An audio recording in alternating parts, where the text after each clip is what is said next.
आप देख रहे हैं फतेहपुर हलचल न्यूज़ चैनल। मैं हूं रमेश मोहन शुक्ला। मुझे विश्वास है अब तक का आपका दिन शुभ रहा होगा।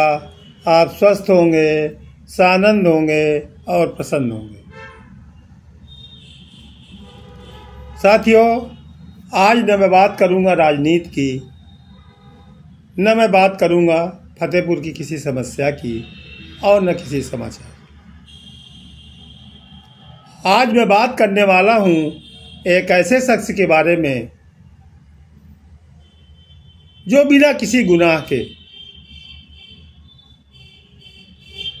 इन दिनों जेल में बंद है और उसकी कहीं से कोई चर्चा भी नहीं हो रही।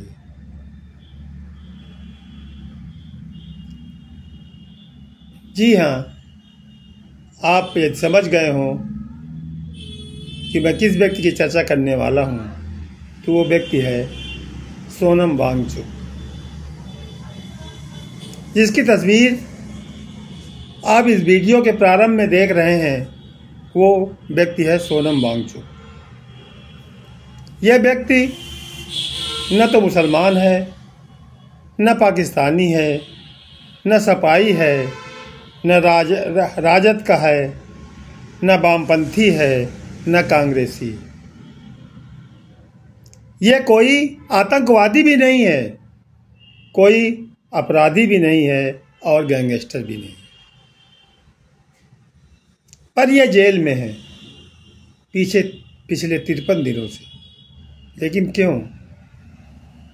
ये सवाल मैं आपसे पूछना चाहता हूँ और एक उसके बारे में मैं छोटी सी ये वीडियो बना रहा हूँ। आज जो आप जानते हैं कि इस देश की विधानसभाओं में, इस देश की संसद में तमाम अपराधी बैठे हुए हैं, माननीय बनकर बैठे हुए हैं और वो मंत्री भी बनाए गए हैं। और अभी हाल ही में जो बिहार का चुनाव आपने देखा है, उसमें अपराधी किस्म के लोग, जिनके बारे में तमाम तरह के खुलासे हुए, और वो वहां पर उप मुख्यमंत्री तक थे। एक और अपराधी जिसने भरे चुनाव सरेआम एक हत्या का अपराधी होता है और चुनाव के दौरान जेल चला जाता है, फिर भी वो भारी बहुमत से जीत जाता है।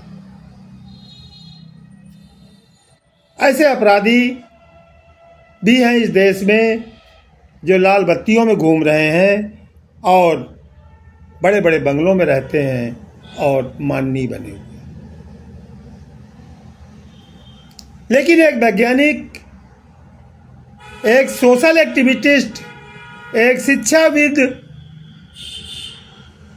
जिसने देश के उस हिस्से में शिक्षा की अलग जगाई जहां शिक्षा के कोई प्राइमरी स्कूल भी नहीं हुआ करते थे, जो संसार का मैग्सेसे पुरस्कार विजेता भी है और न जाने कितने लोगों को उसने इंस्पायर किया है, उत्प्रेरित किया है और प्रेरणा दी है।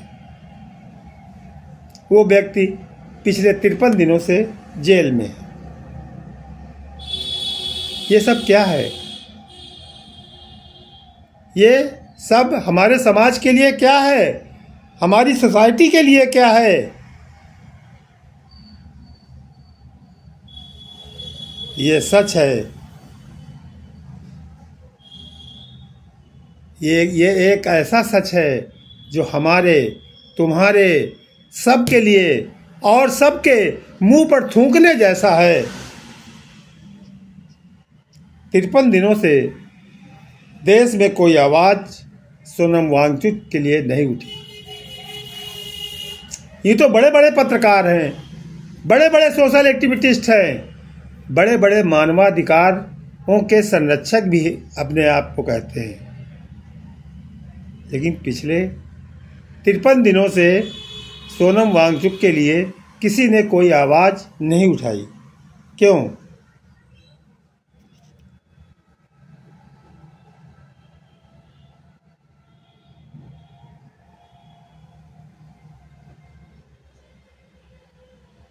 बड़े बड़े पत्रकार, बड़े बड़े यूट्यूबर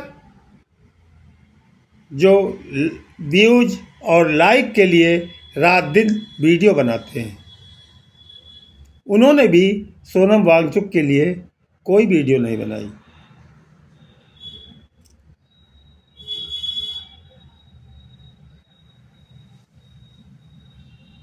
क्यों? क्योंकि सबके मुंह इस थूक से लबलबे और बदबूदार लग रहे हैं उनके चेहरे, जिन्होंने ऐसा नहीं किया।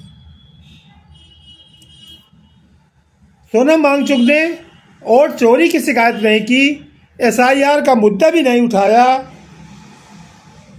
सरकार को उखाड़ फेंकने की भी बात नहीं की। उसने सिर्फ और सिर्फ एक मांग की अपनी संस्कृति की रक्षा के लिए कि 6th शेड्यूल्ड में लद्दाख को डाल करके इसको संरक्षित किया जाए, वहाँ की क्षेत्रीय संस्कृति। और वो उसने ऐसे ही नहीं किया।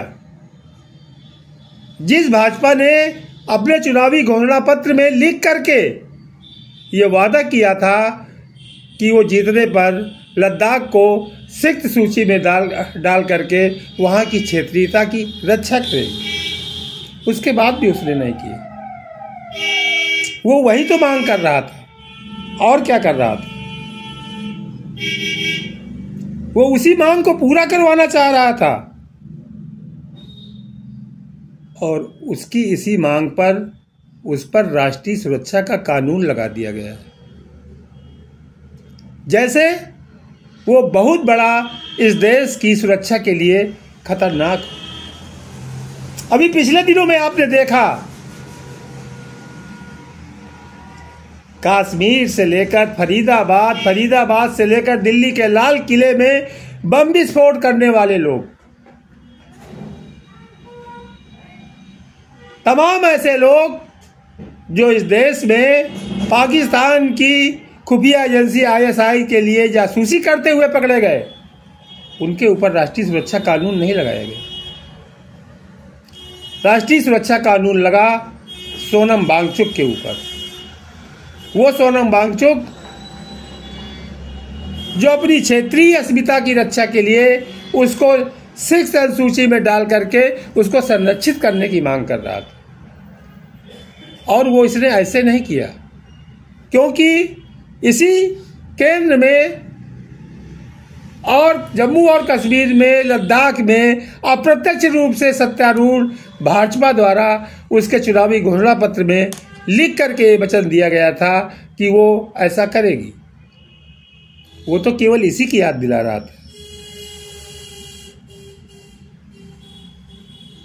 यदि किसी के लिखे हुए वादे पूरे न करने पर उनकी याद दिलाना राष्ट्रीय सुरक्षा के लिए खतरा है, तो निश्चित रूप से सोनम वांगचुक के ऊपर राष्ट्रीय सुरक्षा कानून लगना चाहिए। लेकिन अगर ऐसा नहीं है तो पिछले 53 दिनों से उसको राष्ट्रीय सुरक्षा कानून के तहत जेल में क्यों डाल रखा गया है? राष्ट्रीय सुरक्षा कानून शायद बहुत सारे लोग नहीं जानते होंगे, एक ऐसा कानून है जिसके अंतर्गत न सुनवाई होती है, न कार्रवाई होती है, न जमानत मिलती है, जिसमें कोई दलील भी नहीं चलती और कोई सुनवाई भी नहीं होती। सोनम वांगचुक के ऊपर यह कार्रवाई लानत है। मेरे ऊपर, आपके ऊपर, हम सब के ऊपर यह लानत है, और इस लानत को हम सबको स्वीकार करना चाहिए।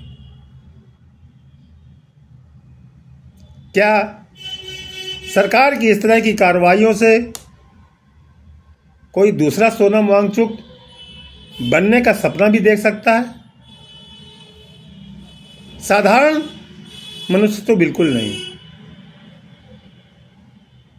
पिछले दिनों उनकी पत्नी सुप्रीम कोर्ट तक गई इस मुद्दे पर, लेकिन सुप्रीम कोर्ट और हाई कोर्ट तो केवल कानून के संरक्षण दाता हैं, और वो कानून की दुहाई दे करके, संविधान की दुहाई दे करके भी इसमें कुछ नहीं कर सकते, क्योंकि राष्ट्रीय सुरक्षा कानून ऐसा ही कहता है। यदि आप वास्तव में यह महसूस करते हैं कि सोनम वांगचुक कोई राष्ट्र विरोधी कार्य नहीं कर रहा था, वो राष्ट्र विरोधी नहीं है, वो देश विरोधी नहीं है, वो समाज विरोधी नहीं है, तो आपको उसके लिए आवाज़ उठानी चाहिए। मैं आग्रह करूंगा उन तमाम पत्रकारों से, लेखकों से, वकीलों से, यूट्यूबरों से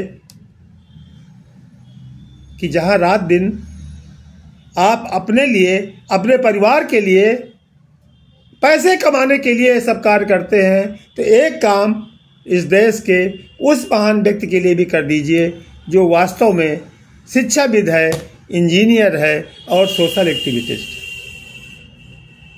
यदि आप मेरी बात से सहमत हैं तो ज़रूर मेरे इस वीडियो को लाइक कीजिएगा, कमेंट कीजिएगा, और यदि अभी तक आपने फतेहपुर हलचल यूट्यूब चैनल सब्सक्राइब न किया हो तो उसको भी कर लीजिएगा। ये मेरा विनम्र अनुरोध है।